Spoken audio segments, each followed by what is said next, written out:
ಮೊನ್ನೆ ಕಲಬುರಗಿಯಲ್ಲಿ ಏನೋ ಒಂದು ಕಾಲೇಜಿನಲ್ಲಿ ಮೇಲಿನ ಆರ್ಚಿಸ್ ಅಂದರೆ ಮೇಲಿನ ಕಾಂಕ್ರೀಟ್ ಬಿದ್ದು ವಿದ್ಯಾರ್ಥಿಗಳಿಗೆ ಏನು ತೊಂದರೆ ಆಗಿದ್ದನ್ನು ಕೂಡ ನಾವೆಲ್ಲ ನೋಡಿದ್ವಿ. ಅದೇ ರೀತಿ ಬೀದರ್ನಲ್ಲಿಯೂ ಕೂಡ ಇಂಥದ್ದು ಒಂದು ಏನೋ ಬಿಲ್ಡಿಂಗನ್ನು ನಾವು ಇವತ್ತು ನಿಮಗೆ ತೋರಿಸ್ತೇವೆ. ಕ್ರೀಡಾ ಇಲಾಖೆ ವತಿಯಿಂದ ವಸತಿ ನಿಲಯವನ್ನು ಕಟ್ತಾ ಇದ್ದಾರೆ. ಕಳೆದ 1 ವರ್ಷದಲ್ಲಿ ಈ ವಸತಿ ನಿಲಯವನ್ನು ಸಾಕಷ್ಟು ಫಾಸ್ಟಾಗಿ ವೇಗಗತಿಯಲ್ಲಿ ಕಟ್ಟಿದ್ದಾರೆ. ಆದರೆ ಯಾವ ರೀತಿ ಕಟ್ಟಿದ್ದಾರೆ ಅನ್ನೋದನ್ನ ತೋರಿಸ್ತೀನಿ. ನಾವು ಇದರ ಮೇಲ್ಭಾಗದಲ್ಲಿ ಇದ್ದೀವಿ. ಈಗ ಏನು ವಸತಿ ನಿಲಯ, ಕ್ರೀಡಾ ಇಲಾಖೆಯ ವಸತಿ ನಿಲಯದ ಮೇಲ್ಭಾಗದಲ್ಲಿದ್ದೀವಿ. ಇಲ್ಲಿ ಯಾವ ರೀತಿ ಇದೆ ನೋಡಿ, ಇದು ಕಾಂಕ್ರೀಟು. ಈಗ ನಾನೊಂದು ಕಟ್ಟಿಗೆ ಹಿಡಿದಿದ್ದೀನಿ, ಸಾಮಾನ್ಯ ಒಂದು ಕಟ್ಟಿಗೆ ಇದು. ಇಲ್ಲಿ ಯಾವ ರೀತಿ ಇಲ್ಲಿ ಅವ್ರು ಕಟ್ಟಿದ್ದಾರೆ ಅಂತ ತೋರಿಸ್ತೀನಿ ನಿಮಗೆ.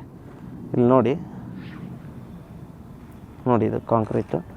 ಇವ್ರು ಹಿಂಗೆ ಕಟ್ಟಿದ್ದಾರೆ, ಕಟ್ಟಿಗೆ ಇದು. ಇನ್ನೇನು ನಾನು ಯಾವ್ದು ಯಂತ್ರದಿಂದನೂ ತೆಗಿತಾ ಇಲ್ಲ. ಇದು ಖಾಲಿ ಒಂದು ಕಟ್ಟಿಗೆಗೆ ಹಿಂಗೆ ಬರ್ತಾ ಇದೆ. ಇಲ್ಲಿ ಇನ್ನೊಂದು ಸ್ವಲ್ಪ ಹೊತ್ತಿಗೆ ರಾಡೆ ಬಂದ್ಬಿಡುತ್ತೇನೋ ಕೈಗೆ. ನೋಡಿ ಇದು ಈ ರೀತಿ ಹಿಂಗೆ ಕಟ್ಟಿದ್ದಾರೆ. ಈಗ ನೋಡಿ ಇದು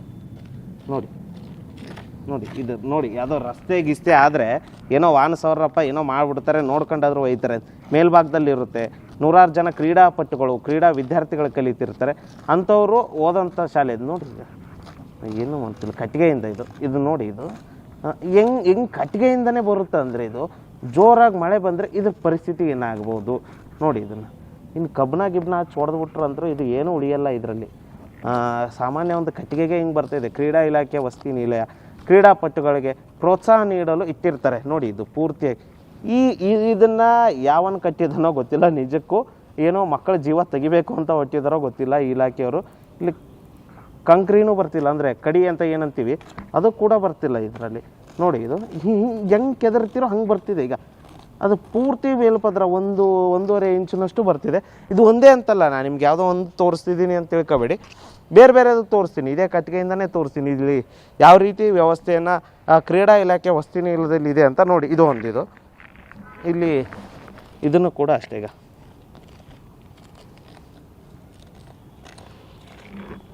ನೋಡಿ ಇಡೀ ಏನೋ ಆರ್ಚಿಸು, ಕಟ್ಟಡದ ಮೇಲ್ಛಾವಣಿ, ಹಣೆ ಬರ. ಇವ್ರು ಹಿಂಗೆ ಕಟ್ಟಿಬಿಟ್ರೆ ಎಷ್ಟು ದಿನ ಬರುತ್ತೆ ನೀವು ಹೇಳಿ? ಕಾಲೇಜಲ್ಲಿರೋ ಮೇಲ್ಛಾವಣಿಯನ್ನು ಕುಸಿಯುತ್ತೆ, ಇಂಥ ಹಾಸ್ಟೆಲಲ್ಲಿರೋ ಮೇಲ್ಛಾವಣಿಯನ್ನು ತಾನೇ ಕುಸಿಯುತ್ತೆ ನೋಡಿ. ಇದು ಯಾವ ಮಹಾಶಯ ಕಟ್ಟಿದನೋ ಗೊತ್ತಿಲ್ಲ. ಏನೋ ಕ್ರೀಡಾ ಮತ್ತು ಯುವ ಸಬಲೀಕರಣ ಇಲಾಖೆ ಪಕ್ಕದಲ್ಲೇ ಇದೆ. ಇದು ಅವ್ರದ್ದೇ ಹಾಸ್ಟೆಲ್, ಇದು ಅವ್ರ ಇಲಾಖೆ ಪಕ್ಕದಲ್ಲೇ ಇದೆ. ಇದು ಇಲ್ಲಿ ಈ ರೀತಿ ಇದರದ ಮೇಲ್ಛಾವಣಿ ಇದೆ. ಪಾಪ ಅಧಿಕಾರಿಗಳಿಗೆ ಪಾಪ ಟೈಮ್ ಇದ್ದರೆ ಇಲ್ಲೊಂದು ಸ್ವಲ್ಪ ಬಂದೋಗಿದ್ರೆ ಆಯ್ತಿತ್ತು ನೋಡಿ. ಇದು ಒಂದೇ ಅಂತಲ್ಲ, ಇಡೀ ಇದ್ರ ಮೇಲ್ಛಾವಣಿ ಸುತ್ತ ಇದೆ ಹಣೆ ಬರ. ಈಗ ನೋಡಿ ಇದು ಈ ರೀತಿ ಕಾಂಕ್ರೀಟ್ನ ಹಾಕ್ತಾರೆ ಅಂತ ನನ್ನ ಜೀವಮಾನದಲ್ಲೂ ನಾನು ಅನ್ಕೊಂಡಿಲ್ಲಪ್ಪ. ಯಾಕಂದರೆ ಕ್ರೀಡಾ ವಿದ್ಯಾರ್ಥಿಗಳಿರೋದು ಈ ರೀತಿ ಇವ್ರು ಕಟ್ತಾರೆ ಅಂದರೆ ಪಾಪ ಮಕ್ಕಳ ಜೀವದ ಜೊತೆ ಚಲತೆ ಆಡಬೇಕು, ಈ ದೇಶದ ಭಾವಿ ಕ್ರೀಡಾಪಟುಗಳನ್ನ ಕೊಲ್ಲಬೇಕು ಅನ್ನೋ ಉದ್ದೇಶನೇ ಇವರು ಹೊಂದಿದ್ದಾರೆ ಅಂತ ನೇರವಾಗಿ ಹೇಳ್ಬೋದು ನಾವು. ಯಾಕಂದರೆ ಈ ರೀತಿ ಯಾವನಾದರೂ ಕಾಂಕ್ರೀಟ್ ಹಾಕ್ತಾನ ನೋಡಿ. ಹೆಂಗೆ ಕೆದರ್ತಿರೋ ಹಂಗೆ ಬರ್ತಿದೆ. ಹೆಂಗೆ ಕೆದರ್ತಿರೋ ಸಾಮಾನ್ಯ ಒಂದು ಕಟ್ಟಿಗೆ ತುಂಡು ಇದರಲ್ಲೇ ಹಿಂಗೆ ಬರ್ತಿದೆ ಅಂದರೆ ಇನ್ನು ನೋಡಿ. ಇದು ಒಂದೇ ಅಂತಲ್ಲ, ನಾನು ನಿಮ್ಗೆ ತೋರಿಸ್ತಾ ಹೋಗ್ತೀನಿ. ಇನ್ನೂ ಆ ಕಡೆಗಿದೆ. ಇಲ್ಲಿ ಈ ಬಿಲ್ಡಿಂಗ್ ಪೂರ್ತಿ ಹಣೆ ಬರ ಇದೆ. ಎಲ್ಲಿ ಬೇಕಲ್ಲಿ ನೋಡ್ತಿರೋ ಅಲ್ಲಿ ಇದೇ ರೀತಿ ಪ್ಯಾಚಸ್ಗಳು ಬಿದ್ದಿವೆ. ಪಾಪ ಆ ಮಹಾಶಯ ಗುತ್ತಿಗೆದಾರ ಯಾರಿದಾನೋ ಅವನೊಂದು ಫೋಟೋ ಇಸ್ಕೋಬೇಕಾಗುತ್ತೆ. ಇಲ್ಲಿ ನೋಡಿ, ಇಲ್ಲೊಂದು ತೋರಿಸಪ್ಪ, ಇಲ್ಲಿ ತೋರಿಸು. ಇದು ನೋಡಿ,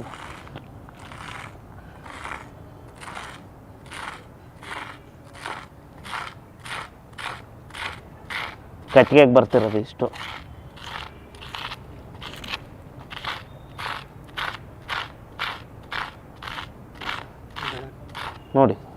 ನೋಡಿ ಇದನ್ನು ನೋಡಿ.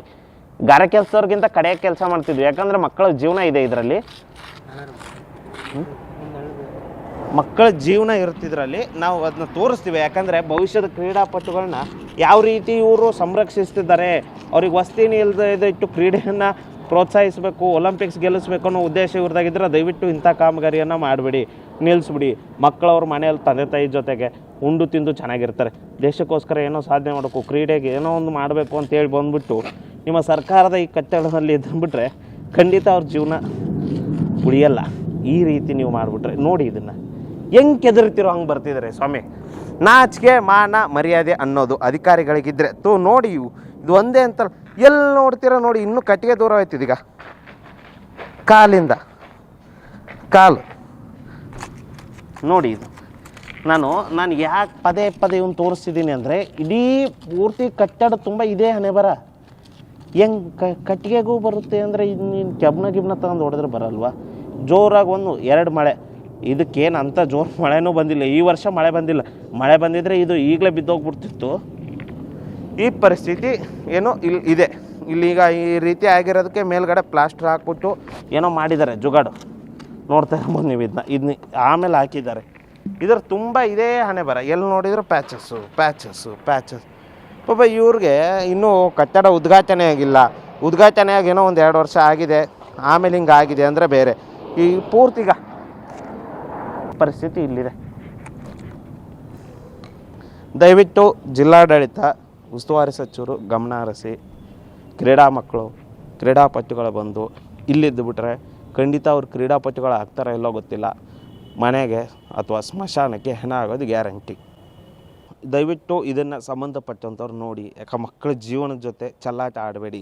ಇದನ್ನು ಹಿಂಗೆ ಉದ್ಘಾಟನೆ ಮಾಡಿ ಹ್ಯಾಂಡ್ ಓವರ್ ಮಾಡ್ಕೊಂಡು ಮೇಲ್ಗಡೆ ಚೆನ್ನಾಗಿ ಸುಣ್ಣ ಬಣ್ಣ ಹೊಡೆದು ಉದ್ಘಾಟನೆ ಮಾಡಿ ಸಚಿವರಿಗೆ ಸಾರ್ ಹಿಂಗೆ ಕಟ್ಟಿದ್ದೀವಿ ಹಂಗೆ ಕಟ್ಟಿದ್ದೀವಿ ಅಂತ ಹೇಳಿ DC ಅವ್ರಿಗೆ ತೋರಿಸೋ ಏನೋ ಒಂದು ಮಾಡೋ. ಇದನ್ನು ಹ್ಯಾಂಡ್ ಓವರ್ ಮಾಡ್ಕೊಂಡು ನಾಳೆ ಮಕ್ಕಳು ಜೀವ ತೆಗೆಯುವಂಥ ಕೆಲಸವನ್ನು ಇಲಾಖೆ ಅಧಿಕಾರಿಗಳು ಮಾಡೋದು ಬೇಡ. ಇದನ್ನ ಮಾಡೋದಂಥ ಮಹಾಶಯನ ಕರ್ಕೊಂಬನ್ನಿ. ಅವನು ಯಾವನು ಇಂಜಿನಿಯರ್ ಇಲ್ಲಿ ನೋಡ್ಕೊತಿದ್ದಾನೆ ಅವನ್ನ ಹಿಡ್ಕೊಂಬನ್ನಿ. ಈ ರೀತಿ ನಿನ್ನ ಮನೆ ಕಟ್ಟಿದರೆ ನಿನ್ನ ಮಕ್ಕಳಿಗೆ ಏನಾದರೂ ಆದರೆ ಸುಮ್ಮನೆ ಇರ್ತೀಯ ಅಂತ ಕೇಳಿ ಅವ್ರಿಗೆ. ಮಾನವೀಯತೆ ದೃಷ್ಟಿಯಿಂದಾದರೂ ಇದು ನಿನಗೆ ಒಪ್ಪುತ್ತೇನಪ್ಪ, ದುಡ್ಡು ಮಾಡ್ತೀಯ, ಗುತ್ತಿಗೆದಾರನಾಗ ದುಡ್ಡು ಮಾಡಬೇಕು, ಆದರೆ ನಿನಗೊಂದು ಕಿಂಚಿತ್ತಾದರೂ ಮಾನವೀಯತೆ ಇದೆ, ಇಂಥ ಕಟ್ಟಡ ನಿನ್ನ ಮನೆಗೆ ಕಟ್ತೀಯ ಅಂತ ಒಂದು ಸರಿ ಕೇಳಿ ಮಕ್ಕಳ ಜೀವವನ್ನು ಉಳಿಸುವಂಥ ಕೆಲಸವನ್ನು ಕ್ರೀಡಾ ಇಲಾಖೆ ಮಾಡಲಿ. ಈ ಕಟ್ಟಡವನ್ನು ಏನೋ ಉದ್ಘಾಟನೆಗೆ ಸಜ್ಜಾಗಿದೆ, ಇದನ್ನು ಈಗಲೇ ಬಿಡುಗಡೆ ಏನೋ ಕಟ್ಟಡವನ್ನು ಉದ್ಘಾಟನೆ ಮಾಡದೆ ಅದಕ್ಕೆ ತಡೆ ಹಿಡಿದು ಸುಸಜ್ಜಿತವಾದ ಕಟ್ಟಡವನ್ನು ಕಟ್ಟಿಸಿದ ನಂತರ ಇದನ್ನು ಉದ್ಘಾಟನೆ ಮಾಡಿ ಕ್ರೀಡಾ ಯುವಕರಿಗೆ ಲಭ್ಯ ಮಾಡಿಕೊಡಿ. ಯಾಕಂದರೆ ಇದರಲ್ಲೇ ಆದರೆ ಜೀವ ಹೋಗುತ್ತೆ. ಒಂದು ವೇಳೆ ಇದನ್ನು ಹಿಂಗೆ ಮಾಡಿ ನಾಳೆ ಏನಾದರೂ ಅನಾಹುತ ಆದರೆ ಅದಕ್ಕೆ ಕ್ರೀಡಾ ಇಲಾಖೆಯ ಜವಾಬ್ದಾರಿ ಆಗುತ್ತದೆ. ಕ್ಯಾಮ್ರಾಮನ್ ಸಂತೋಷ್ ಜೊತೆ ದೇವರಾಜ್ ಒಣಗೆರೆ, ಉತ್ತರ ಕರ್ನಾಟಕ ನ್ಯೂಸ್, ಬೀದರ್.